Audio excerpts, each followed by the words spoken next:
আসসালামু আলাইকুম। আমন্ত্রণ বাংলা ভিশন সংবাদে আপনাদের সাথে আছি মামুন আব্দুল্লাহ।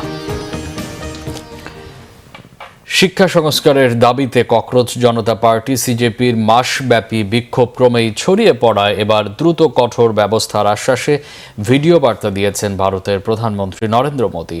রদবদল হয়েছে শিক্ষা সচিব পদে। এর জেরে প্রায় মাসব্যাপী অনশন ভেঙেছেন সমাজকর্মী সোনম ওয়াংচুক।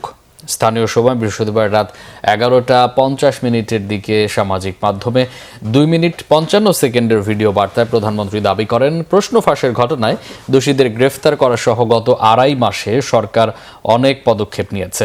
কঠোর শাস্তি নিশ্চিত করতে এরই মধ্যে নির্দিষ্ট দফতর ফাস্ট ট্র্যাক আদালত সংক্রান্ত খসড়া জমা দিয়েছে, যা নিয়ে আজ মন্ত্রিসভায় আলোচনা হবে। এছাড়া আগামী সোমবার লোকসভার অধিবেশনে ওই খসড়া বিল পাশ করাতে চেষ্টার আশ্বাসও দিয়েছেন তিনি।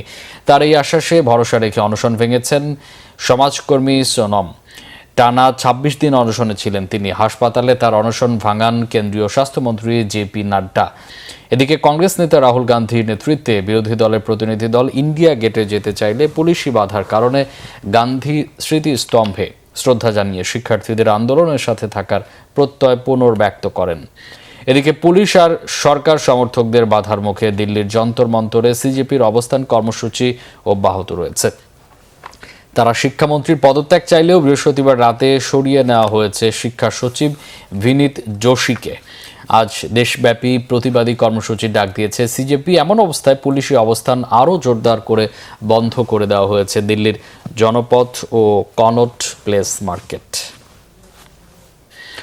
বাংলাদেশ সহ 60টি দেশের পণ্য যুক্তরাষ্ট্রে রপ্তানি শুল্ক 10 থেকে বাড়িয়ে 12.5% করেছেন মার্কিন প্রেসিডেন্ট ডোনাল্ড ট্রাম্প। বলা হয়েছে, জোরপূর্বক শ্রম বন্ধ করতে ব্যর্থতার কারণেই এমন পদক্ষেপ। এবছরের শুরুতেই প্রেসিডেন্ট ট্রাম্প যুক্তরাষ্ট্রে অস্থায়ী 10% আমদানি শুল্ক চালু করেন, যার মেয়াদ ছিল স্থানীয় সময় বৃহস্পতিবার মধ্যরাত পর্যন্ত। মার্কিন বাণিজ্য প্রতিনিধি দপ্তর ইউএসটিআর জানিয়েছে, নতুন শুল্ক স্থানীয় সময় শুক্রবার রাত 12:01 থেকে কার্যকর হবে।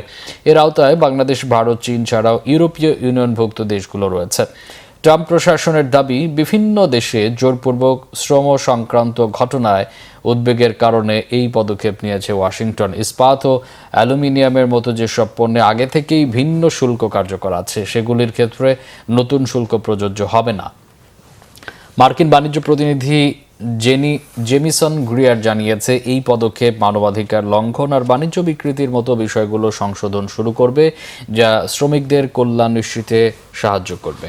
চলতি বছরের ফেব্রুয়ারিতে যুক্তরাষ্ট্রের সুপ্রিম কোর্ট আগের কয়েকটি শুল্ক সংক্রান্ত সিদ্ধান্ত বাতিল করলে ট্রাম্প প্রশাসন ভিন্ন আইনি কাঠামোর মাধ্যমে 10% অস্থায়ী শুল্ক কার্যকর করে। পাশাপাশি প্রেসিডেন্ট ট্রাম্পের প্রধান বাণিজ্য নীতি বাস্তবায়নের জন্য অন্যান্য আইনি পথ খোঁজার কার্যক্রম চালাচ্ছিল হোয়াইট হাউস। এই ছিল এখনকার মতো। পরে সংবাদ বেলা 12টায় দেখার আমন্ত্রণ রইল। এছাড়া বাংলা ভিশন সংবাদ ও সংবাদ সংশ্লিষ্ট অনুষ্ঠান দেখতে ভিজিট করুন www.bfnews24.com ও facebook.com/banglavisionnews এবং সাবস্ক্রাইব করুন youtube.com/banglavisionnews। এতক্ষণ সাথে থাকায় অসংখ্য ধন্যবাদ।